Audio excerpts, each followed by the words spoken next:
내가 다시 말하노니 누구든지 나를 어리석은 자로 여기지 말라. 만일 그러하더라도 내가 조금 자랑할 수 있도록 어리석은 자로 받으라. 내가 말하는 것은 주를 따라하는 말이 아니요 오직 어리석은 자와 같이 기탄 없이 자랑하노라. 여러 사람이 육신을 따라 자랑하니 나도 자랑하겠노라.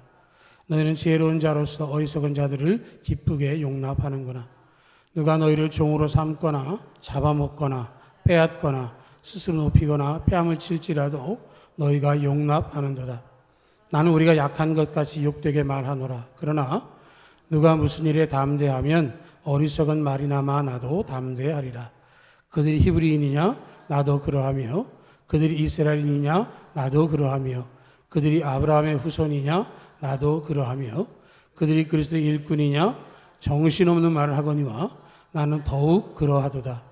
내가 수고를 넘치도록 하고 옥에 갇히기도 더 많이 하고 매도 수없이 맞고 여러 번 죽을 뻔하였으니 유대인들에게 40에서 하나 감한 매를 5번 맞았으며 3번 태장으로 맞고 1번 돌로 맞고 3번 파손하고 일주야를 깊은 바다에서 지냈으며 여러 번 여행하면서 강의 위험과 강도의 위험과 동족의 위험과 이방인의 위험과 시내의 위험과 광야의 위험과 바다의 위험과 거짓 형제 중의 위험을 당하고 또 수고하며 애쓰고 여러 번 자지 못하고 줄이며 목마르고 여러 번 굶고 춥고 헐벗었노라. 이 외의 일은 고사하고 아직도 날마다 내 속에 눌리는 일이 있으니 곧 모든 교회를 위하여 염려하는 것이라. 누가 약하면 내가 약하지 아니하며 누가 실족하게 되면 내가 애타지 아니하더냐. 내가 부득불 자랑할진대 내가 약한 것을 자랑하리라. 주 예수의 아버지 영원히 찬송할 하나님이 내가 거짓말 아니하는 것을 아시느니라. 아멘. 세계에서 가장 행복한 나라에 대한 통계를 낸 적이 있습니다. 유엔 산하 자문기구인 지속가능 발전 해법 네트워크, 복잡한 이름을 가지고 있는 기구에서 2020년부터 2022년까지 전 세계 나라들을 대상으로 행복하십니까를 조사를 했는데요. 우리나라는 59위를 차지했고요. 6년 연속 1위를 차지한 나라가 있는데요. 그 나라가 어딜까요? 네. 그 나라는 우리가 익숙하게 되었던 방글라데시는 3위인가 4위인가 그렇고요. 휘바휘바입니다. 어디죠? 휘바휘바. 핀란드.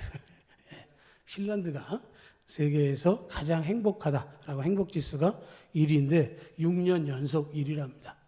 그래서 연구 기관들이 이 핀란드가 왜 행복지수가 높을까에 대해서 연구를 했는데요. 사회의 신뢰도가 높다, 정부의 투명성이 높다, 교육의 기회가 평등하다, 사회복지가 잘 돼 있다, 이런 얘기들도 있었는데 미국의 한 잡지가 이걸 다르게 분석을 했다는 거죠. Scientific American Mind라고 하는 잡지에서 뭐라고 분석했냐면 핀란드 사람들은 자기들이 행복하다고 하는 것을 자랑하지 않는다는 거죠. 다른 사람과 비교해서 내가 행복하다, 다른 사람과 비교해서 내가 불행하다, 이런 비교를 하지 않는다는 거죠. 사람들이 자랑하는 이유는 뭐냐면 상대방보다 내가 뛰어나다, 내가 우월하다라는 것을 드러내기 위해서 하는 것이고, 나보다 못하고 부족한 사람을 만나면 내가 좀 더 낫다라는 것을 드러내서 우월감을 느끼고 거기에서 행복을 찾는다는 거죠. 반대로 다른 사람이 나보다 잘 되고 행복하면 상대적으로 열등감을 느끼고 힘들어하고 불행하다고 느낀다는 거죠. 그래서 어떻게 보면 우월하다라는 생각과 열등하다라는 생각은 종이 한 장 차이다라고 사람들은 말하는데, 그 잡지의 분석은 뭐냐면 이 핀란드 사람들은 남들 앞에서 자신을 자랑하려고 하지 않는다라고 하는 거죠. 내 행복은 다른 사람보다 우월하기 때문에 행복한 게 아니라 그냥 내가 지금 살고 있는 삶 자체를 만족하는 것으로 그냥 내가 누리는 것에서 행복을 찾는다라고 하는 거죠. 그래서 이 핀란드 사람들이 행복하다라고 여기면서 살고 자랑하지 않고 산다라고 하는 것이죠. 성경을 보면 자랑하지 말라는 말씀이 나오는데요. 예레미야 9장 23절과 24절을 보면 여호와께서 이와 같이 말씀하시되 지혜로운 자는 그의 지혜를 자랑하지 말라. 용사는 그의 용맹을 자랑하지 말라. 부자는 그의 부함을 자랑하지 말라. 그렇게 말씀을 하십니다. 지혜, 용맹, 부함. 이런 것들을 자랑하지 말아라. 그렇게 말씀을 하는데 왜 그러냐면 자랑하다 보면 하나님께 영광을 돌리지 않기 때문에 그렇다라는 거죠. 자랑을 하다 보면 하나님께서 내게 이루어 주신 일인데 내가 한 것으로 또 자랑하다 보면 어떻게 됩니까? 더 과장된 표현을 쓸 때가 있죠. 그러다 보면 그렇게 되는 겁니다. 자기가 잘해서 된 것처럼 사람들을 오해하도록 만들고 자기 자랑하다 보면 하나님께 영광을 돌릴 수가 없습니다. 여러분 집에 가시면 금돼지 하나씩 있으시죠? 없나요? 저희 집에 있어요. 금돼지가 얼마나냐면 요만해요. 예전에 휴대폰 가게에서 이렇게 열쇠고리로 줬는데 금도금이겠죠. 금돼지 한 마리가 있긴 한데 요만합니다. 그런 게 있는데 여러분 자랑하다 보면 이런 것들을 막 과장하고 키우게 그렇게 되는데 그러다 보면 하나님의 영광을 가리고 싶다라고 하는 것이고요. 두 번째는 자랑하게 되어지면 다른 사람을 배려하는 게 아니다라는 겁니다. 고린도서 13장 4절에 보면 사랑은 자랑하지 아니하며 라고 얘기하죠. 다른 사람을 향해서 사랑한다고 한다면 자랑하지 말아라 하는 거죠. 왜냐하면 자랑하는 것은 그 사람이 함께 기뻐하고 즐거울 수도 있지만 그것 때문에 그 사람의 마음에 상처가 될 수도 있으니까 그렇게 하지 말아라 하는 얘기를 하는 것이고요. 세 번째는 교만해지기 쉽다라는 거죠. 자랑하다 보면 아까 말씀드린 것처럼 자기의 능력을 가진 것을 과대평가하게 됩니다. 그러다 보면 내가 연약한 것, 내가 한계가 있다는 것을 잊어버리죠. 그 순간에 말할 때는 그냥 합니다. 될 것처럼 얘기하고 할 것처럼 얘기하고 가능한 것처럼 이야기했는데 돌아서면 어떻게 할지 모를 정도의 상황을 맞이하기도 하기 때문에 자기를 바라보는 게 아니라 하나님을 바라보려면 교만하지 않는 것이 좋다. 그래서 자랑하는 것을 그만큼 주의해야 되는데 오늘 사도 바울은 18절에서 뭘 이야기하냐면 여러 사람이 육신을 따라 자랑하니 나도 자랑하겠노라 그런 얘기를 합니다.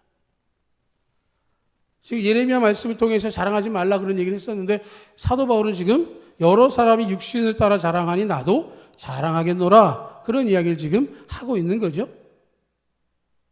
성경은 자랑을 금할지 모르지만 지금 이 상황에서 바울은 자랑할 수밖에 없음을 이야기하고 있습니다.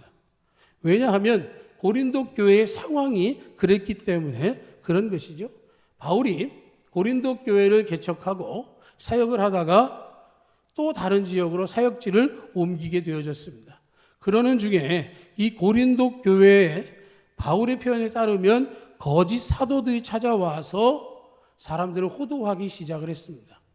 그래서 다른 성경에 보면 예루살렘으로부터 온 유대인이라고 이야기를 하고 있고 그 사람들을 다른 말로 야고보로부터 보냄받은 사람 이런 이야기를 하고 있는데 나중에 성경을 찾아보면 야고보는 보낸 바가 없고 자기들은 야고보의 이름을 빌어서 이 사람들을 향해서 너희들의 신앙이 잘못됐고 바울이 잘못됐다. 너희가 할례를 받지 않으면 구원받지 못한다 라고 하는 거짓된 복음을 전하기 때문에 사도 바울이 그 사람들 향해서 거짓 사도라고 이야기를 했습니다. 그리고 바울이 떠나니까 고린도 교회 안에 분파가 생겼죠.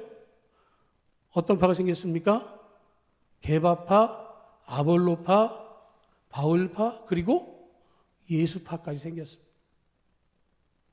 누군가를 내세워서 우리는 그분을 따르고 그분의 신앙 노선을 따릅니다 라고 하는 얘기를 하지만 실제적으로는 신앙의 틀이 어긋나 있는 모습을 보이는 거고요. 몇 주 전에 제가 그 코칭 세미나 들었다고 말씀드렸는데 미국의 그 교단, 개신교단입니다. 개신교단인데요. 오른발파와 왼발파가 있답니다. 뭔지 아시겠어요? 오른발파, 왼발파? 오른발파, 왼발파는 왜 생겼냐면 세족식을 하잖아요. 예수님께 제자들의 발을 씻어주셨잖아요. 그래서 예수님께서 제자들의 발을 씻어준 것을 기념하는 그런 교단을 만들었는데 오른발이냐 왼발이냐를 갖고 갈등이 생긴 거예요. 세족식 할 때 오른발을 먼저 할까요? 왼발을 먼저 할까요? 잘 모르겠죠. 오른발이라고 하면 발을 씻는 사람이 볼 때 오른발일까요? 발을 내민 사람이 생각할 때 오른발일까요? 여러분 기준이에요, 그것도. 그러니까 미국의 그 사람들은요, 그거 갖고 싸운 거예요. 세족식을 해야 된다. 오른발을 내밀어라. 왼발을 내밀어라. 닦아주는 사람의 오른발이다. 아니다. 내미는 사람이 오른발이다. 뭐 이런 거 가지고 해가지고 오른발파, 왼발파가 지금도 있습니다. 미국 매사추세츠주에 있다고 하는데 그런 거죠. 사람들이요, 사소한 것 가지고 주장하고 그걸 가지고 상대방하고 비교하고 자랑하고 그랬는데 지금 사도 바울이 나도 자랑하고 싶어 라고 할 수밖에 없었던 상황은 뭐냐면 그런 갈등이 있는 것뿐만 아니라 가장 큰 문제는 뭐냐면 바울의 사도성을 인정하지 않은 거예요. 예루살렘으로부터 내려온 그 사람들이 뭐라고 얘기하냐면 바울은 예수님을 만난 적이 없다고 자꾸 주장을 하는 거예요. 그런데 바울은 언제 만났죠? 다메섹 도상에서 예수님 만났거든요. 예수님께서 바울을 쓰시겠다라고 명령하셔서 이방인의 사도가 되는데 이 사람들이 와서 그 일을 방해하니까 바울이 그것에 대해서 다시금 되짚을 생각을 하게 되어진 것이고요. 또 하나는 바울이 고린도 교회를 향해서 예루살렘에 기근이 생겼고 그래서 이 마게도니아 지경에 있는 교회들이 예루살렘 교회를 돕기 위해서 헌금을 했는데 고린도 교회도 참여했으면 좋겠다라고 하는 권면을 하게 됩니다. 그러면서 사도 바울이 내가 고린도에 가게 되어지면 너희들이 모아놓은 그 헌금을 내가 잘 모아서 예루살렘으로 전달하고 싶다라고 얘기를 했더니 뭐라고 얘기하냐면 바울이 돈을 밝힌다 이렇게 주장을 하게 된 거예요. 그러니까 사도 바울은 두 가지를 해명을 해야 되는 거죠. 내가 사도다라고 하는 얘기도 해명해야 되고 내가 하는 사역은 예루살렘 교회를 위한 사역이다라는 것을 설명해야 되는 것이었어요. 그래서 사도 바울이 자기를 자랑할 수밖에 없다. 내가 너희들하고 어떻게 다른지 너희들하고 어떻게 같은지에 대해서 얘기를 할 수밖에 없게 되었다라는 얘기를 하는 거죠. 그래서 사도 바울이 지금 이런 이야기를 하나하나 변명하다 보면 결과적으로는 자기를 자랑하게 되지만 그러나 그 자랑하는 것 어쩔 수 없음을 이야기하는 것이고요. 우리가 정말로 자랑하게 될 때 사도 바울이 고린도후서 10장 17절에 뭐라고 얘기하냐면 자랑하는 자는 주 안에서 자랑할지니라. 주님의 뜻 안에서 그 뜻을 깨닫고 고백하라. 어떻게 고백하는 것이냐? 자랑하는 목적이 분명해야 된다는 것이죠. 22절을 보면 그들이 히브리인이냐 나도 그러하며 그들이 이스라엘인이냐 나도 그러하며 그들이 아브라함의 후손이냐 나도 그러하다라는 얘기를 합니다. 고린도 교회에 와서 교인들을 미혹하는 이 거짓 사도들이 자기들을 자랑했다는 거죠. 예루살렘부터 내려왔으니까 우리는 정통 히브리인이다 뭐 이런 얘기를 하는데 사도 바울이 뭐라고 얘기냐면 나도 그렇다는 거죠. 히브리인 중에 히브리인이다 라고 한 얘기를 하고 있어요. 이스라엘 사람이냐? 나도 이스라엘 사람이고 그들이 아브라함의 후손이라고 얘기하냐? 나도 아브라함의 후손이다 라는 얘기를 지금 하고 있는 거죠. 그러면서 23절에 그들이 그리스도의 일꾼이냐? 정신없는 말을 하거니와 나는 더욱 그러하도다. 그들이 그리스도의 일꾼이라고 지금 이야기하고 있는데 그러나 그리스도를 위해서 헌신적으로 일하고 죽어가는 영혼들을 살리기 위해서 복음을 전한 사람 자기 자신을 이야기하고 있는 것이죠. 그러면서 이 거짓 사도들이 자기들을 자랑하면서 우리가 바울보다 정통이니까 우리 말을 들어라 라고 말했지만 그러나 바울은 어쩔 수 없이 자기 자신을 소개하면서 자기가 진정으로 그리스도를 위한 충성된 일꾼이었음을 이야기하면서 내가 왜 이 이야기를 하느냐 26절에 있다는 거죠. 26절이 아니라 28절에 뭐라고 얘기하냐면 이 외일은 고사하고 아직도 날마다 내 속에 눌리는 일이 있는데 곧 모든 교회를 위해서 염려하는 것이다.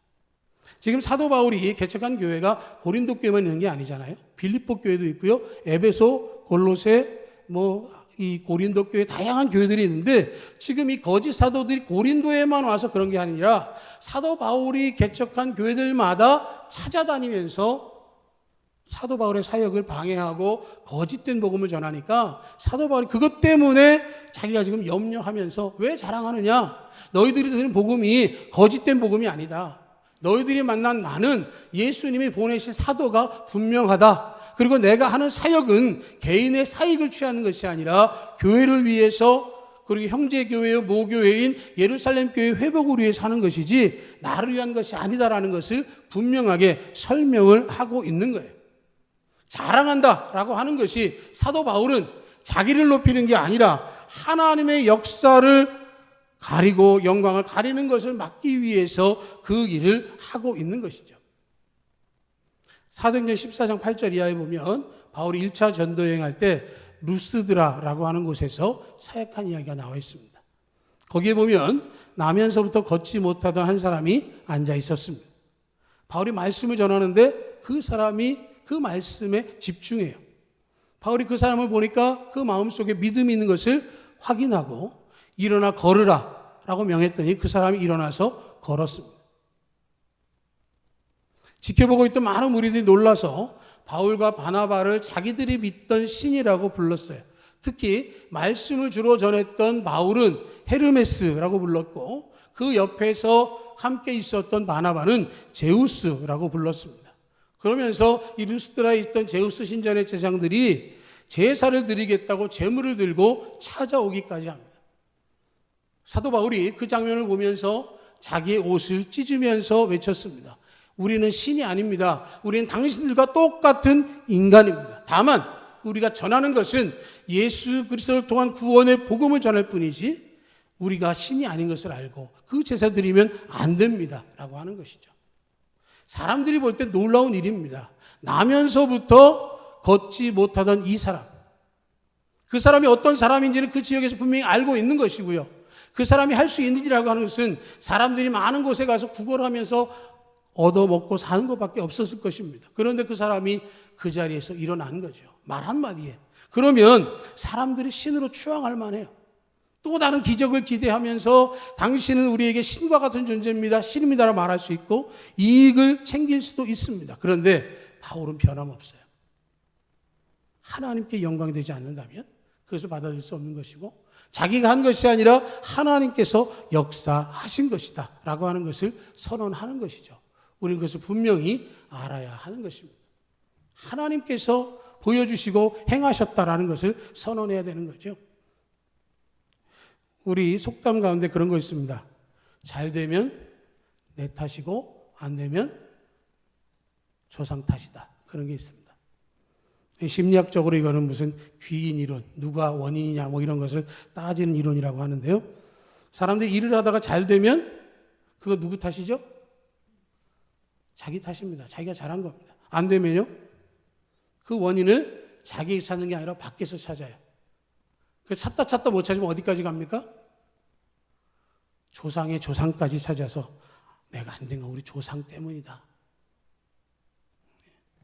그래서 우리 옛 어른들은 뭐를 좋아했습니까? 조상들이 돌아가시면 어디에 가야 됩니까? 어디에 묻어야 됩니까? 명당에 묻어야 되죠. 그죠? 배산임수. 앞에가 널리 펴지고 뭐 어쩌고저쩌고 해서 그러면 3대가 뭐 이런 얘기를 합니다. 왜 그럽니까? 안 되면 누구 탓할 건가 찾기 위해서 그런 거고요.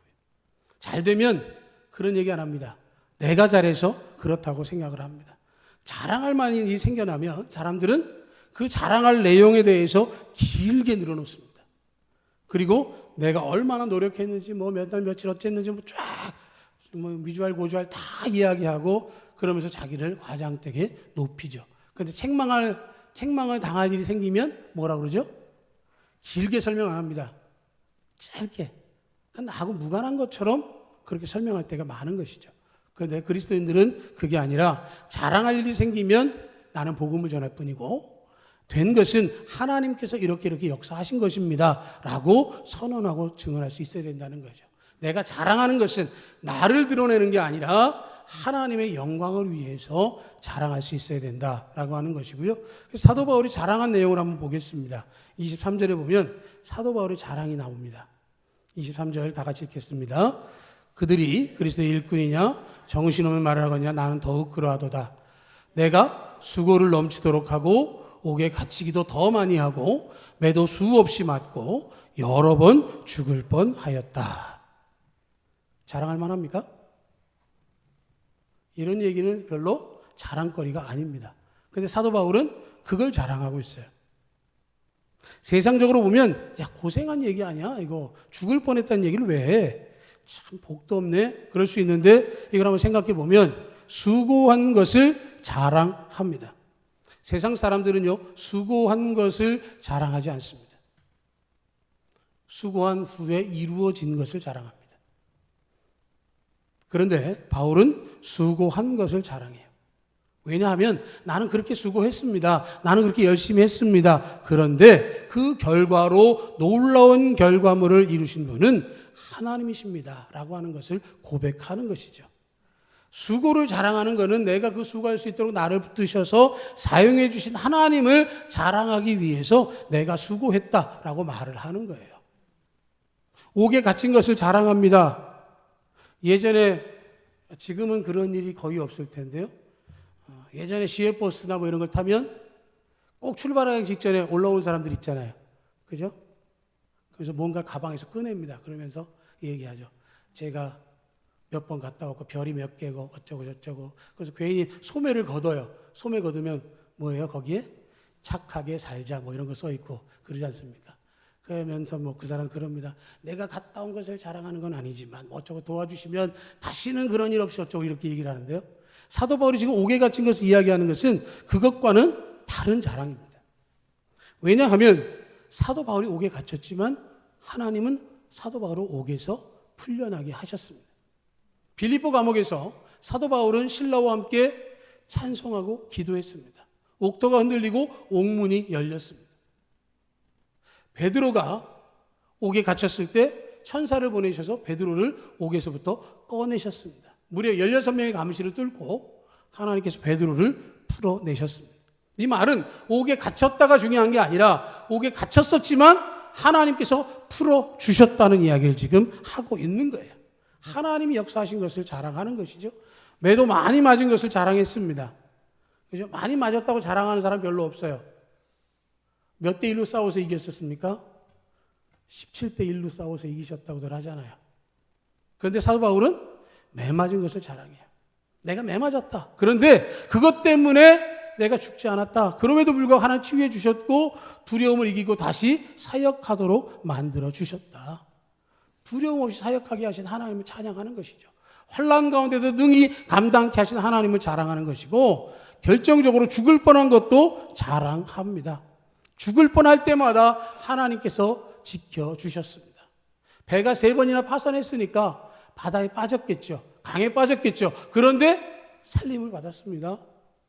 멜리데 섬에 가서 사람들과 함께 다 섬에 올라갔는데 불을 피우다가 바울의 손에 뱀이 매달려서 뱀이 울었습니다. 사람들이 이야기합니다. 바다에서는 건졌는지 모르지만 저 사람이 죄인이라서 죽어야 하나 보다. 그런데 어떻게 됐습니까? 뱀을 불에다 털어버렸는데 바울은 전혀 이상이 없었습니다. 죽을 뻔했지만 하나님께서 보호하셨고 하나님께서 그를 살려주셨고 승리하게 하셨습니다. 그렇기 때문에 24절 이하의 그 내용들이 세세하게 설명이 되어지고 나서 30절에 뭐라고 이야기를 하냐면 내가 부득불 자랑할진대 내가 약한 것을 자랑하리라. 그렇게 이야기를 합니다. 그리고 고린도후서 12장 9절에 보면 나의 여러 약한 것들에 대하여 자랑하리니 있는 그리스도의 능력이 내게 머물게 하려 합니다. 나는 약하지만 나는 부족하지만 하나님께서 나와 함께 하셔서 내 약한 것을 넘어서서 그리스도의 능력에 힘입어 할 수 있게 하셨다고 말씀을 하고 있는 거죠. 세상 사람들은 자기의 소유와 자기의 명예와 권력들을 자랑했다고 한다면 바울은 하나님께서 약한 자를 들어 사용하시는 것에 대해서 부족한 자를 채우시고 세우시고 넘치게 사용하시는 분이라는 사실을 자랑하기 위해서 그 일을 하고 있습니다. 얼마 전 세상을 떠난 이어령 선생님이 쓴 시집 가운데 어느 무신론자의 기도라고 하는 시집이 있는데요. 그 2장에 보면 제목이 혼자 읽는 자서전이라고 되어 있습니다. 일기는 나만 보기 위해서 쓰고요. 자서전은 내가 잘났다는 것을 위해서 씁니다.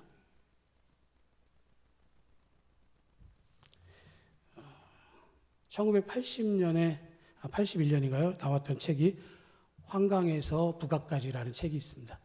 누구의 책인지 아시는 분은 아실 텐데요. 거기에 보면 어려서부터 탁월했고요.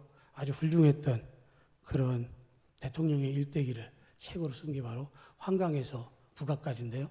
저도 그 책을 읽을 때는 와, 대단하다, 엄청나다 그랬는데 지금 43년이 지나면서 평가가 완전히 달라지고 있는데 그런 겁니다. 자서전은요, 남들 보라고 쓰는 겁니다. 그래서 나 이렇게 훌륭한 사람이야. 여러분, 위인전을 읽으면 여러분 도전을 받는 게 아니라 절망하는 아이들이 많다는 것도 아셔야 됩니다. 위인전을 보면 어쩌면 어린 시절부터 그렇게 탁월한 아이들이 많은지 몰라요. 근데 나는 탁월하지 않거든요. 지금 이현영 선생님은 혼자 읽는 자서전을 쓰면서 뭘 이야기했냐면 자서전을 쓰되 일기처럼 자기의 허물과 부족한 것, 자신이 예수님 믿기 전에 연약했던 죄까지도 진실하게 써서 그것을 남들에게 읽도록 자서전처럼 쓰겠다라고 고백을 합니다. 예수님 믿고 났더니 자기가 어떠한 분이었다는 사실을 깨닫고 그것을 고백하게 되어져서 남들이 내가 이렇게 부족하고 연약한 존재인 것을 안다 할지라도 더 이상 부끄러운 일은 아니다. 그렇다고 한다면 하나님께서 영광을 받으시도록 내 모든 것을 고백하겠다라고 하는 것이 담겨져 있습니다. 우리들은 자랑거리가 여러 가지가 있겠지만 그리스도인이라고 한다면 주님 안에서 내가 연약하고 부족한 것을 깨닫고 그럼에도 불구하고 사용해 주신 주님의 은혜를 자랑할 수 있는 우리가 되기를 간절히 축복합니다. 약할 때 강한 자가 되게 하시는 하나님께서 약한 우리에게 그리스도의 능력으로 덧입혀 주시고 모든 상황 속에서 감당해 하실 것을 기대하고 주님을 자랑하고 주님의 증인된 모두가 되시기를 주의 이름으로 축복합니다. 아멘. 하나님 아버지, 우리의 삶이 하나님 안에 있기를 원합니다. 우리의 생각이 하나님께 합해가기를 원합니다.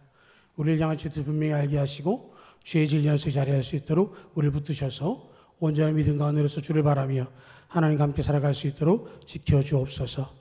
약할 때 그리스도의 능력으로 덧입혀주신 은혜를 기억하며 하나님께 영광 돌리기 위해서 그 주님을 자랑하는 우리 모두 되기를 원할 때에 사랑하신 예수님 감사하며 기도하옵나이다. 아멘.